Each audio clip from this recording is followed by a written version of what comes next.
मन भेदी परमात्मा, सबके मन की जान, और वाते मन छिपता नहीं, कर वाकी पहचान। हे मनुष्य, तू अपने बुरे कर्मों को इस संसार से छुपा सकता है, लेकिन उससे कैसे छुपाएगा जो मन के भेद को जानने वाला है, तेरे मन के एक एक पल में जो बसा हुआ है। साधु संत ज्ञानी महापुरुष उस परब्रह्म परमात्मा को क्यों प्राप्त कर लेते हैं, और हम जैसे जन सामान्य उसकी प्राप्ति क्यों नहीं कर पाते? क्योंकि हमारे मन में संसार निवास करता है, और साधु संतों के मन में पल पल हर घड़ी केवल और केवल वो परब्रह्म परमात्मा ही निवास करता है। साधु संत तपस्वी जन जानते हैं कि उससे कुछ भी छुपाना असंभव है, इसलिए उनकी विचारधारा में केवल और केवल उस परम का ही भजन चलता रहता है, और जन सामान्य के मन में केवल और केवल संसार के विकार ही विचरण करते हैं। और यही मूल कारण है साधु संत उसे प्राप्त कर लेते हैं। प्राप्त करने के लिए वो जो संसार आज नाना भांति के विभिन्न विभिन्न प्रकार से परम को प्राप्ति के संसाधनों में उलझा रहता है, उन्हें साधु संत नहीं करते, क्योंकि वो जानते हैं कि भगवान को केवल और केवल मन की डोर से ही बांधा जा सकता है। उसके लिए ना माला की आवश्यकता है, ना तीर्थों की, ना मूर्ति पूजन की, ना व्रत की, ना शरीर के तप की। वो जानते हैं कि जिसने मन को तप लिया, सांसों को जिसने माला बना लिया, विकारों से जिसने व्रत धारण कर लिया, फिर परम उससे दूर नहीं। तो वो प्राप्त कर लेते हैं, जन सामान्य वंचित रह जाता है। संतों को विशेष क्यों कहा गया है कि संतों के द्वारा ही वो परब्रह्म परमात्मा अपना संदेश इस संसार तक पहुंचाता है। संत माध्यम बनते हैं। कुछ संत तो ऐसे होते हैं जिनकी हजारों वर्ष की और हजारों जन्मों की तपस्या का प्रणाम वो परब्रह्म परमात्मा अपनी वाणी को ऐसे संतों के द्वारा इस जगत में कलमबद्ध करा देते हैं। और कुछ संत जन ऐसे होते हैं जिनके अंतकरण में वो परब्रह्म परमात्मा निवास करके जन जन को वो साधु संत जगाते फिरते हैं, इस अज्ञान की मूर्छा से बाहर निकालते हैं। तो जो परम के अति प्रिय और जिनके हजारों वर्ष भक्ति में तपते हैं, ऐसे संतों के द्वारा वो परब्रह्म परमात्मा अपने ज्ञान को, अपने संदेश को कलमबद्ध वेद वेदांत और ग्रंथों के रूप में लिखवा देते हैं। मनुष्य का जीवन कैसा होना चाहिए, रिश्ते नातों में कितना विश्वास होना चाहिए, कितना प्रेम होना चाहिए, परम के प्रति कैसी भक्ति होनी चाहिए, इसको स्पष्ट करने के लिए किसी समय पर उस परब्रह्म परमात्मा ने श्री रामचरितमानस की रचना करा दी। श्री रामचरितमानस मनुष्य को जीवन जीने की कला सिखाती है, सत्य और धर्म का अनुसरण, वो भक्ति का उच्च मार्ग दिखाती है। वहीं दूसरी ओर उस पर ब्रह्म परमात्मा ने धर्म और सत्य के यदि विपरीत चलोगे, कर्म करो भी सत्य कर्म करो, अधर्म के कर्म मत करो। जो सत्य के मार्ग पर चलेगा, धर्म के मार्ग पर चलेगा, जो कर्मों से गति और दुर्गति को जान जाएगा, भगवान कहते हैं ऐसे मनुष्य के जीवन का सारथी मैं स्वयं बनता हूं। भगवान श्री कृष्ण गीता लिखवा दी। लेकिन कहीं ना कहीं आज कलयुग में मनुष्य ना तो मानस का अनुसरण कर रहा है और ना ही गीता ज्ञान का अनुसरण कर रहा है। अब आवश्यकता हुई कलयुग में, अब वो परब्रह्म परमात्मा कलयुग में मनुष्य को फिर एक संदेश देना चाहता है, फिर जगाना चाहता है। इसलिए उस परब्रह्म परमात्मा ने साधु मां के पुण्य कर कमलों से ब्रह्म ज्ञान वाणी धर्म ग्रंथ की रचना करा दी, जो ग्रंथ मनुष्य को जीवन जीने की एक अनूठी कला सिखाता है, जिसमें भक्ति, ज्ञान, वैराग्य, मन का ज्ञान, जिस मन पर यह मानवीय जीवन निर्भर करता है, रिश्ते नातों का ज्ञान, नारी धर्म का ज्ञान, माया का ज्ञान, कर्म का गूढ़ ज्ञान, गुरु किसे कहते हैं, संतों की क्या महिमा है, और आत्मा का तो बहुत बड़ा विस्तार, कहां से आई है, किसकी संतान है, क्या कर रही है, कैसे निकले और क्यों निकलना जरूरी है, ऐसे अनेक इस ब्रह्म ज्ञान वाणी धर्म ग्रंथ में अनेक परमात्मा और साधु आत्मा के सवाल जवाब है। ब्रह्म ज्ञान वाणी धर्म ग्रंथ के द्वारा वो परब्रह्म परमात्मा मनुष्य को जगाना चाहता है, सत्य के मार्ग पर लाना चाहता है, जिस मार्ग को आज मनुष्य भूल बैठा है।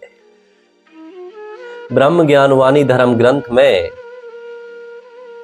21 अध्याय, जिसमें कि आत्मा और परमात्मा का संवाद है, अनेक दोहा और चौपाई है, जिनका अनुसरण और श्रवण मनुष्य के जीवन को सहज, सरल, सुगम बनाने में पूर्ण सक्षम है, निसंदेह है। और आज उस ब्रह्म ज्ञान वाणी धर्म ग्रंथ में, या उस ब्रह्म ज्ञान वाणी धर्म ग्रंथ के द्वारा वो परब्रह्म परमात्मा आज हमें क्या संदेश दे रहे हैं, इसे जानते चले, क्या कह रहे हैं। अनेक भागों में हम कुछ ना कुछ अवश्य सीखेंगे, जानेंगे, और उसको हम अपने जीवन में धारण भी करें, तभी उसकी मूल्यता है, अन्यथा कोई मूल्यता नहीं। भगवान, अब हमारी इतनी क्षमता नहीं, अभी इतनी शक्ति नहीं, इतना तप नहीं कि वो परब्रह्म परमात्मा सीधी हमसे आकर बात कर सके। वो करेगा, लेकिन उसके लिए हमें तपना पड़ेगा, और अभी हमारी तपस्या ऐसी है नहीं। लेकिन उसकी वाणी जन जन तक उसका संदेश पहुंच सके, इसलिए उसने साधु मां के पुण्य कर कमलों से इस ब्रह्म ज्ञान वाणी धर्म ग्रंथ की रचना कराकर वो अपनी वाणी को जन जन तक पहुंचाना चाहता है, मनुष्य को समझाना चाहता है, जगाना चाहता है। माध्यम साधु संत ही बनते हैं, और इसीलिए साधु संतों की संगति को विशेष कहा गया है, क्योंकि वो आत्मा और परमात्मा के बीच में एक ऐसी कड़ी है जो आत्मा को परमात्मा से जोड़ देती है, और परमात्मा अपनी बात संसार तक संतों के द्वारा पहुंचा देते हैं। इस लेख में भगवान कुछ कहना चाहते हैं, उसे हम समझ लें। यहां भगवान कहते हैं कि हे संसारी आत्माओं, अब पाप के रास्ते को छोड़ो। जो इससे पहली वीडियो में भी पाप के बारे में ही बात हुई, और यहां उस पाप से फिर वो परब्रह्म परमात्मा हमें यहां सावधान कर रहे हैं। भगवान कहते हैं, पाप के रास्ते को छोड़ो, अब पाप जाने वाला है।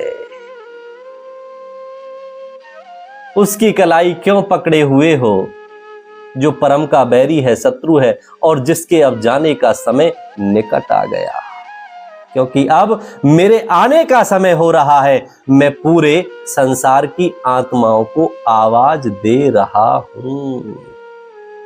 ये चीज केवल भारत और भारतीय जनों तक ही सीमित नहीं रहने वाली। भगवान कहते हैं, मैं तो अपना संदेश विश्व स्तर पर दूंगा। अब कौन स्वीकारता है और कौन ठुकराता है, वो स्वयं चिंतन मंथन कर ले। कोई भगवान का बैरी बनना चाहे, शत्रु बनना चाहे तो बने, उसका तो कर्म है, उसका तो धर्म है, सावधान करना, और वो कर रहा है। भगवान कह रहे हैं, मैं पूरे संसार की आत्मा को आवाज दे रहा हूं, जो मेरी आवाज को सुनकर समझेगा और पाप के रास्ते से हटेगा, उसकी रक्षा मैं स्वयं करूंगा।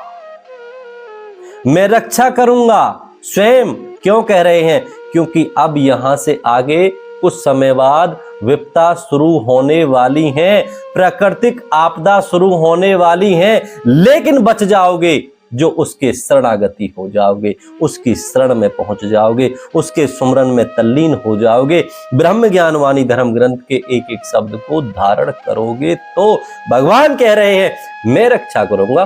कितनी भी प्राकृतिक आपदा आ जाए, कितने भी भयंकर से भयंकर रोग आ जाए, मैं रक्षा करूंगा। उसके आश्रय होकर तो देखो, अन्यथा मर्जी है। हमारे अंदर का रावण ना स्वीकारे तो हम दुर्गति को प्राप्त होंगे, और हम इस अंतकरण को विभीषण बना लें, परम के शरणागत हो जाएं, तो रक्षा वो स्वयं करेगा। हमारे अंदर विभीषण भी है, रावण भी है, हनुमान भी है। हम भगत भी हो सकते हैं उसके, और हम बैरी शत्रु भी हो सकते हैं उसके। अवसर दे रहा है, सावधान हो जा, सावधान हो जा, जाग जा। बार बार नहीं जगाएगा, एक समय सीमा है, उसे समाप्त होने से पहले ही जाग जाओ, उचित होगा। फिर कहते हैं, और जो सुनकर भी नहीं मानेगा, उसको कोई मुझ धर्म के हाथ से छुड़ा नहीं पाएगा। समझते चले, अभी संदेश है, इसे अपने लिए चेतावनी ना बनने दें। और यहां कह रहे हैं, जो मेरी संदेश को नहीं स्वीकारेगा, इसके बाद भी नहीं मानेगा, उसको मैं अधोगति जीव बनाऊंगा, कभी भी त्राऊंगा नहीं। अधोगति गति नहीं होगी। कब तक? 5000 वर्ष तक, एक युग तक। छोटा समय नहीं है, 5000 वर्ष छोटा समय नहीं है। अधोगति जीव बनाऊंगा, त्राऊंगा नहीं, ये संदेश मैं धर्म दे रहा हूं। वो पर ब्रह्म परमात्मा अपनी मुखारविंद से, ये ब्रह्मवाणी है, ये कोई साधारण जन की वाणी नहीं। भगवान तो लिखवाते हैं, करे बुराई ब्रह्म की, नरक में होए निवास, और मुक्ति मिले ना आत्मा, ना नर तन की आस। आज कलयुग में बड़े ही दुर्भाग्य की बात है कि मनुष्य उस पर ब्रह्म परमात्मा की ही निंदा कर बैठता है, उसी के होने का प्रमाण मांगने लगता है। हे धूर्त, तू उसके होने का प्रमाण मांगता है, अभी तो तुझे अपने ही होने का प्रमाण साक्षात नहीं हो पाया। क्या तू जानता है कि कौन तेरे अंदर से बोलता है, कौन तेरे नेत्रों द्वारा देख रहा है, कौन तेरे कानों द्वारा सुन रहा है? हे धूर्त, जरा इस बात का तू चिंतन मंथन तो कर। जब प्राण निकल जाएंगे, ये आंखें तो तब भी होंगी, ये जिह्वा तो तब भी होगी, ये कान तो तब भी होंगे, क्या बोल पाएगा? कौन निकल गया? तुझे अभी तो अपने होने का प्रमाण नहीं पता, और तू परमात्मा के होने का प्रमाण मांगता है। छोड़ दे, त्याग दे इस धूर्तता को, अन्यथा पश्चाताप की अग्नि में जलता जलता जलता जलता नरक को पहुंच जाएगा, दुर्गति को, अधोगति को प्राप्त हो जाएगा, मुक्ति नहीं मिलेगी। फिर वहां से पुकारता रहेगा, पुकारता रहेगा, पुकारता रहेगा, कोई सुनवाई नहीं होगी। समय सीमा पूरी होने पर ही सुनवाई होगी। और आज यदि सत्य का अनुसरण करेगा, माफी मांग लेगा, शरणागति प्राप्त कर लेगा, तो परम माफ कर देंगे। अवसर है, भगवान फिर कह रहे हैं कि मैं उसे तिराऊंगा नहीं, अधोगति जीव बनाऊंगा, जन्म जन्म वो तड़फेगा, व्याकुलता की अग्नि में, पश्चाताप की अग्नि में जलता रहेगा। मैं प्रकृति का स्वामी हूं, वो भगवान कह रहे हैं मैं प्रकृति का स्वामी हूं, लेकिन अब उसे मैं भी नहीं रोक सकता हूं। जरा सोच लें, समझ लें, विचार कर लें कि आज प्रकृति कितने रोष में है, समय का इंतजार कर रही है।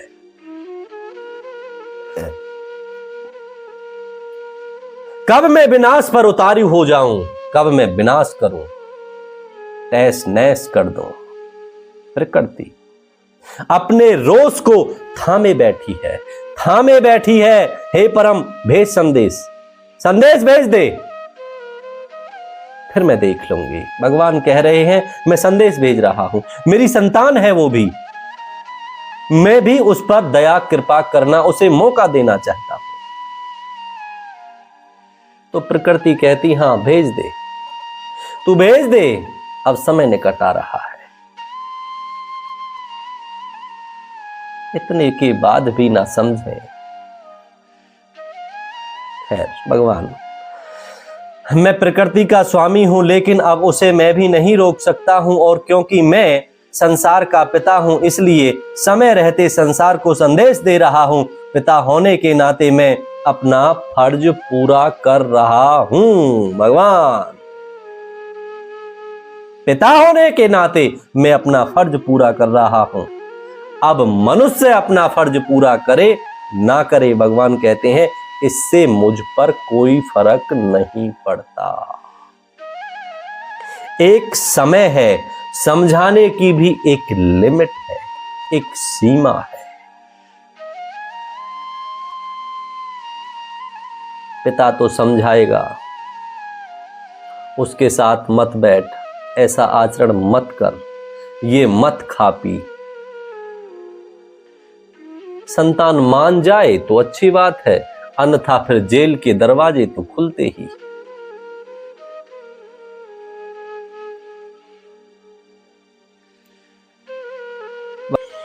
भगवान कहते हैं हे साधु, जैसे पापी के पाप की कोई सीमा नहीं, ऐसे ही ज्यादा पाप बढ़ जाने पर प्रकृति के रोष की भी कोई सीमा नहीं रहेगी, वो भी गुस्से में असीमित विनाश करेगी। बचा लो अपने आप को अधोगति जीव बनने से, परम के शत्रु मत बनो, परम के मित्र बनो, उसके प्रेमी बनो। वो दयालु है, वो कृपालु है, दया का सागर है, माफ कर देता है। उसकी शरणागति प्राप्त करो, उसे भजो। श्री राम शरणम, श्री राम शरणम, श्री राम शरणम, श्री राम शरणम, श्री राम शरणम, श्री राम शरणम, श्री राम शरणम, श्री राम।